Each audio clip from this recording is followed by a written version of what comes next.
New Year's Eve of 2019 was supposed to be simple. I was heading home from a quiet holiday visit with my cousin in central Michigan.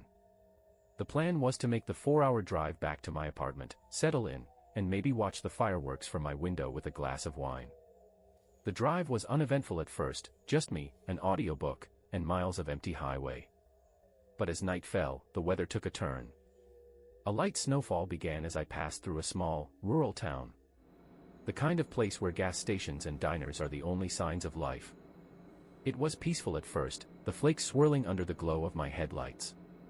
But within half an hour, the snow turned into a blizzard, the kind where you can barely see 10 feet in front of you. The road was empty except for me, and the swirling white made the world feel claustrophobic. I had to pull over. I parked on the shoulder, far enough from the road to avoid any potential skidding cars, not that there were any. For a few minutes, I sat in the car, watching the snow pile up on my windshield. The thought of waiting out the storm seemed smarter than trying to push through it. My phone had no service, but I figured I'd just wait until the snow let up. After all, how bad could it get? I'd been sitting there for maybe 20 minutes when I saw headlights behind me. Relief washed over me, maybe it was a snowplow or another traveler who could help me find a safe route out of here. The vehicle pulled up beside me, a large, rugged truck, its orange hazard lights blinking against the whiteout. The driver rolled down his window. He was an older man, bundled in a thick coat and a knit hat pulled low over his face. His face was lined and weathered, his beard streaked with gray. "You all right there?" he called out, his voice rough but kind. "I'm stuck," I replied, rolling down my window a crack. "The snow's too heavy to drive in." He nodded. "This storm's only getting worse. You won't make it far in that car. I can give you a lift to town, there's a motel just a few miles up the road." It seemed like a good idea. My little sedan wasn't built for snow like his truck was, and the thought of sitting in the freezing car all night was less appealing by the second. I grabbed my bag, locked the car, and climbed into the passenger seat of the truck. The warmth of the cab was a welcome relief, and the man even offered me a cup of coffee from a thermos he had in the console. "Name's Bill," he said, his tone friendly. "Been driving these roads for decades. Storms like this don't faze me." I told him my name, thanked him for the ride, and gave him the address of the motel. He nodded and started driving, the tires crunching through the snow. For the first few minutes, I felt safe, even grateful. But then I noticed something strange. He wasn't heading toward town. At first, I thought I was mistaken. Maybe he was taking a different route, one that avoided the main roads. But as the minutes passed, the truck veered deeper into the countryside, the faint glow of the town lights disappearing behind us.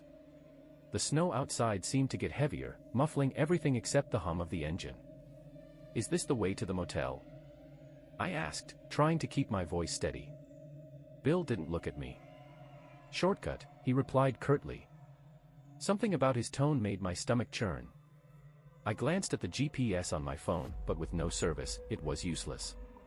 I tried to remember the layout of the area, but everything looked the same: white snow, dark trees, and more white snow. The uneasy silence stretched on. Bill didn't say a word, his eyes fixed on the road. My unease grew with every passing mile. Finally, I worked up the nerve to ask, "Are you sure this is the right way?" This time, he turned to look at me, his expression unreadable. "Relax," he said. "I've got this." But the tension in his voice made it clear that I wasn't the only one who was uneasy. The truck slowed as we reached a narrow, snow-covered trail. The headlights illuminated the trees on either side, their branches heavy with snow. I couldn't see where the path led, but every instinct in my body screamed that it wasn't anywhere I wanted to go. "Stop the truck," I said, trying to sound firm. Bill didn't respond. "Stop the truck," I shouted, my hand moving toward the door handle. He slammed on the brakes, the truck skidding slightly on the icy road. "All right," he said, his voice cold now. "You want out?" "Fine." I hesitated, my hand hovering over the door handle. Something about the way he looked at me, calm, calculating, made me freeze. But staying in the truck felt even worse. I grabbed my bag and opened the door, the cold air hitting me like a wall. "You sure about this?" Bill asked, his tone almost mocking. "You won't make it far out there." I didn't answer. I stepped out into the snow and started walking. The storm swallowed me instantly. The wind howled, the snow stinging my face as I trudged forward. I didn't know where I was going, just away from the truck. The sound of the engine faded behind me, replaced by the eerie quiet of the storm. But then I heard something else. Footsteps. Crunching through the snow, deliberate and heavy. I stopped, my breath catching in my throat. The sound stopped too. I turned, but the blizzard obscured everything. I couldn't see more than a few feet in any direction. I started walking faster, my heart pounding. The footsteps followed, matching my pace. Every time I stopped, they stopped. Every time I moved, they moved. I don't know how long I walked, the footsteps dogging me the entire way. Just when I thought I couldn't take another step, I saw it, a faint light in the distance. A house. I stumbled toward it, my legs numb and my lungs burning. When I reached the porch, I pounded on the door, my fists raw from the cold. The door opened, and a man stood there, his expression startled. "Please," I gasped. "Someone's following me." He pulled me inside and shut the door, locking it behind me. I collapsed onto the floor, shivering and out of breath. The man and his wife helped me into a chair, wrapping a blanket around me as I tried to explain what had happened. But when we looked outside, the snow was untouched. No footprints. No truck. Just the empty, frozen night. It was New Year's Eve, 2020, when my car broke down in the middle of nowhere. I had been driving back home from visiting friends, taking a shortcut through a stretch of rural highway in West Virginia. The road was narrow and winding, surrounded by dense forest that seemed to stretch on forever. Snow had begun to fall lightly as the sun set, and by the time my engine sputtered and died, the road was shrouded in darkness. I pulled to the shoulder, cursing under my breath as I tried to restart the car. Nothing. My phone was useless, no signal in the middle of nowhere. I sat there for a few minutes, weighing my options. Walking back the way I came didn't seem feasible, and I hadn't seen another car for miles. Then, in the distance, I saw it, a flickering neon sign glowing faintly through the trees. The sign read, "Motel," its letters faded and cracked. It wasn't the kind of place you'd choose to stay at under normal circumstances, it looked more like the setting of a low-budget horror movie than a cozy roadside inn. But at that moment, it felt like salvation. I grabbed my coat, locked the car, and trudged toward the sign. The snow was falling harder now, the cold seeping through my gloves and boots. By the time I reached the motel, my teeth were chattering, and my breath came in ragged puffs. The building was small and run-down, with a single-story row of rooms and a front office. A dim porch light flickered above the office door, and the windows were dark. I knocked, the sound echoing in the quiet night. For a moment, I thought no one would answer, but then the door creaked open. A man stood there, his face pale and gaunt, with deep-set eyes that seemed too sharp for his otherwise frail frame.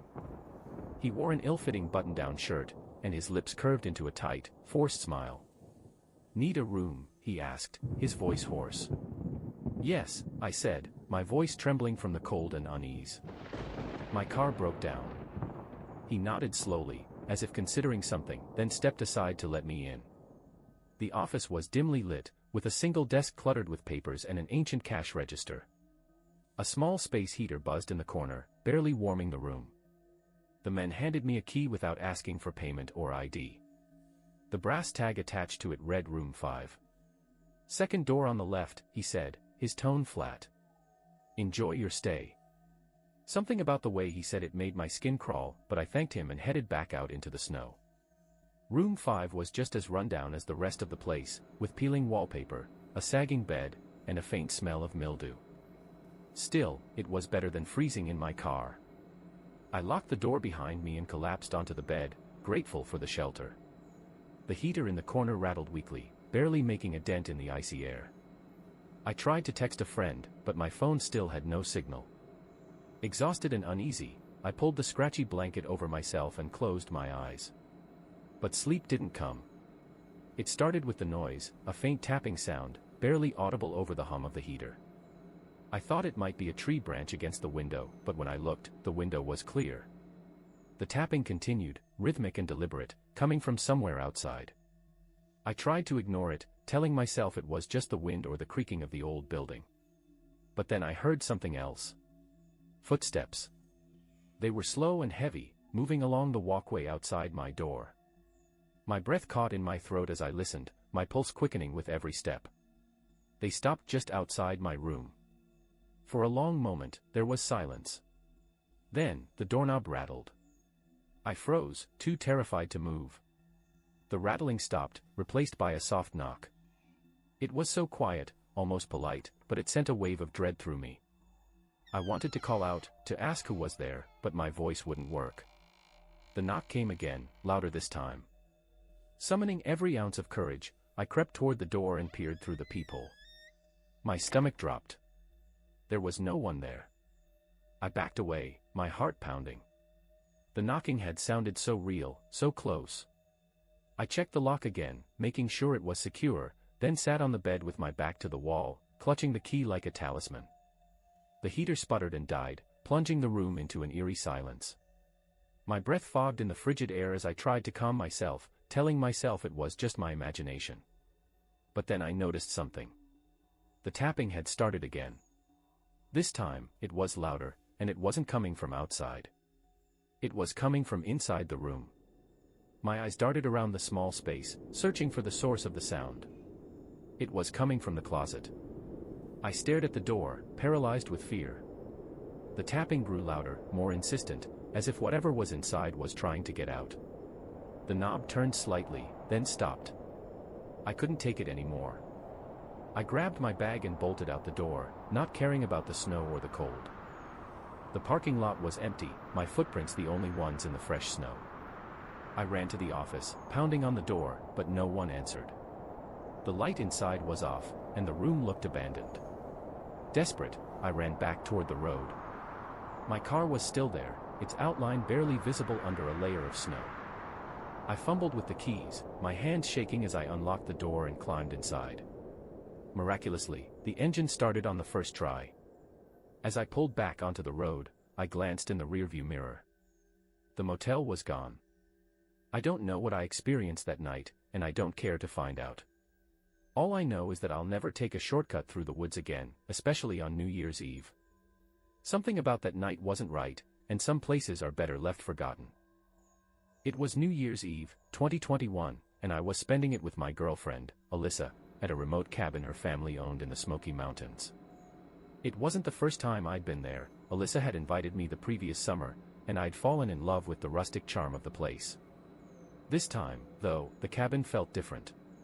The snow had started falling the moment we arrived, blanketing the forest in an almost oppressive silence. The cabin was small but cozy, with a wood-burning stove, mismatched furniture, and no internet or cell service. We'd brought everything we needed for the weekend: food, drinks, and a stack of board games. It was supposed to be the perfect escape, but from the moment we stepped inside, I couldn't shake the feeling that something was off. It started with the door. Alyssa had unlocked it with the spare key her dad had given her, but when we pushed it open, we found the cabin warm. The fire in the stove was already lit, and the air smelled faintly of wood smoke.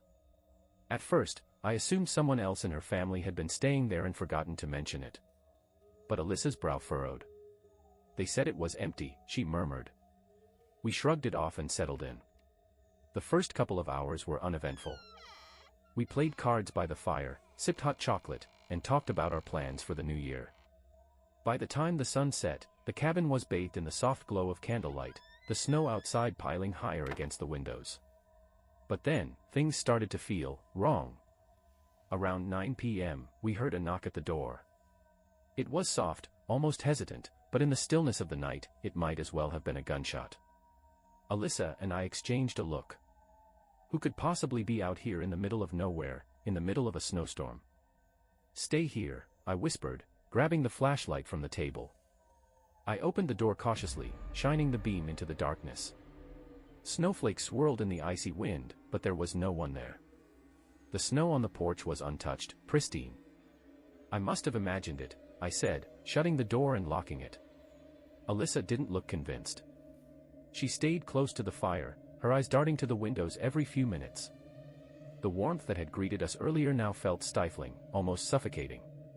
By 10 p.m., the feeling of unease had grown unbearable. Alyssa suggested we check the rest of the cabin, just to be sure we were alone. It was a small place, 2 bedrooms, a bathroom, and a tiny loft. Everything seemed as it should. But when I opened the closet in the main bedroom, I froze. There were clothes inside. Clothes that didn't belong to either of us. "What the hell?" Alyssa said, peering over my shoulder.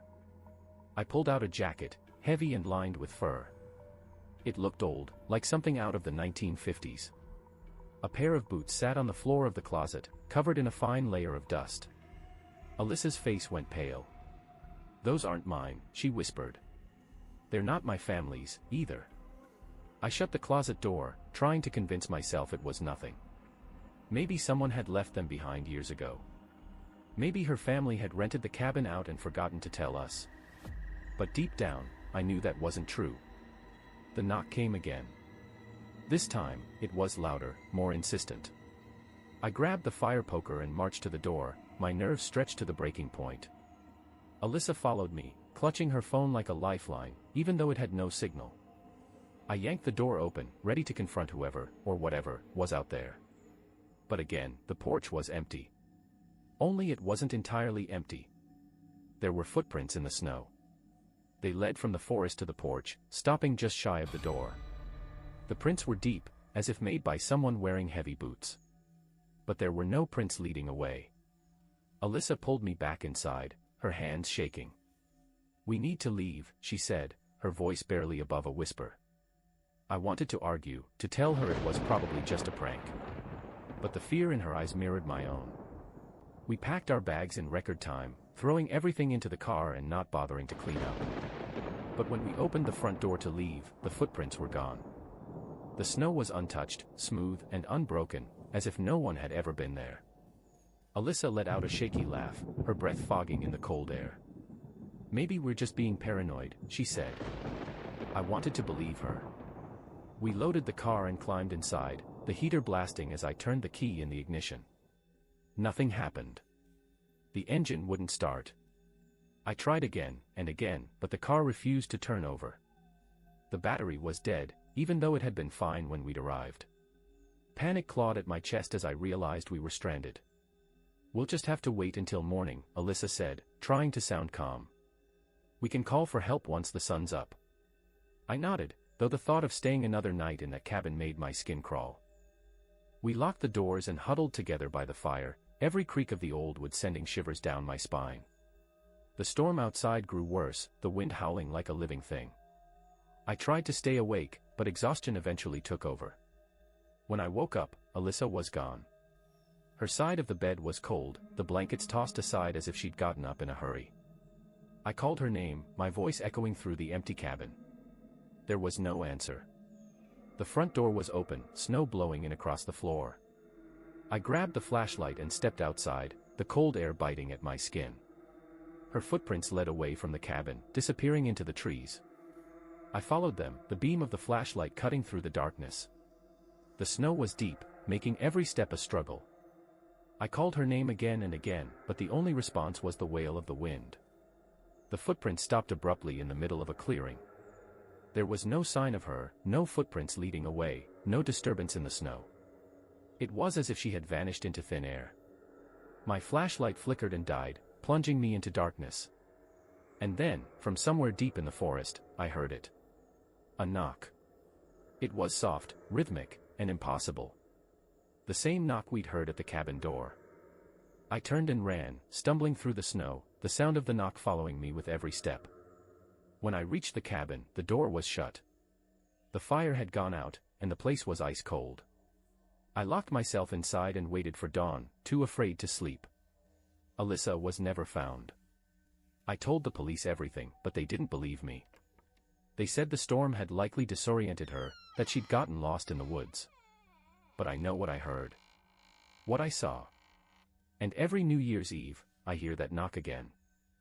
It was New Year's Eve, 2022, and I was working the graveyard shift at a tiny gas station just outside of town. It wasn't my first choice for how to spend the night, but the overtime pay was hard to pass up. Besides, I wasn't much for partying, and the thought of ringing in the new year with a bottle of soda and a playlist of classic rock sounded just fine to me. the station was quiet, as usual.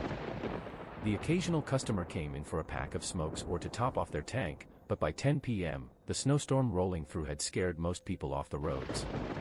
I sat behind the counter, scrolling through my phone, the faint hum of the fluorescent lights the only sound. That's when the phone rang. It startled me, mostly because the station's landline never rang. I didn't even know it worked. I hesitated for a moment before picking it up, the receiver cold against my ear. "Hello," I said, my voice echoing slightly in the empty store. For a moment, there was silence. Then, a low, distorted voice crackled through the line. "Do you know what time it is?" I frowned, glancing at the clock on the wall. 10:15. "Can I help you with something?" The voice chuckled softly, a sound that sent a shiver down my spine. "Not much time left." "Time for what?" I asked, but the line went dead. I hung up, my stomach twisting uneasily. It was probably a prank call, I told myself. Some bored kid trying to mess with the late-night clerk. But the unease lingered, and I found myself glancing toward the windows, where the snow was piling up against the glass. By 10:45, the storm had intensified. The wind howled outside, rattling the windows and sending flurries of snow swirling across the parking lot. The world beyond the station felt distant, obscured by the relentless white. I was just starting to relax when the phone rang again. This time, I answered it immediately. "Who is this?" I demanded. The same distorted voice replied, slower this time. "It's almost midnight." My grip on the receiver tightened. "Listen, buddy, I'm not in the mood for games. If you don't have anything better to do, hang up and leave me alone." Another chuckle. "You should lock the door."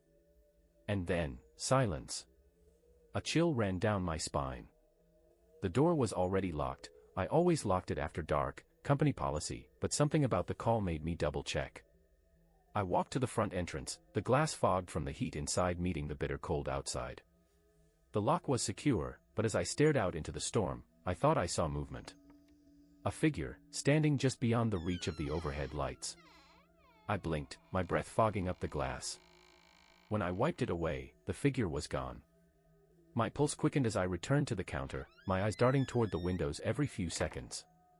I told myself it was just the storm playing tricks on me, but I couldn't shake the feeling that I was being watched. At 11:15, the power went out. The station was plunged into darkness, the hum of the fluorescent lights replaced by an eerie silence. The emergency backup lights flickered on, casting long, wavering shadows across the aisles. I grabbed the flashlight we kept under the counter and clicked it on, the beam cutting through the gloom. The phone rang again. I didn't want to answer it, but something compelled me to pick up. My hand trembled as I brought the receiver to my ear. "It's time," the voice said, softer now, almost a whisper. "What do you want?"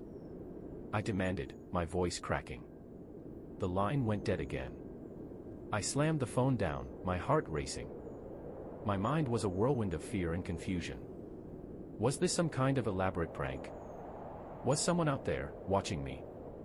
I scanned the parking lot through the windows, but the storm made it impossible to see more than a few feet. Then I heard it. A knock at the door. It was soft at first, almost tentative.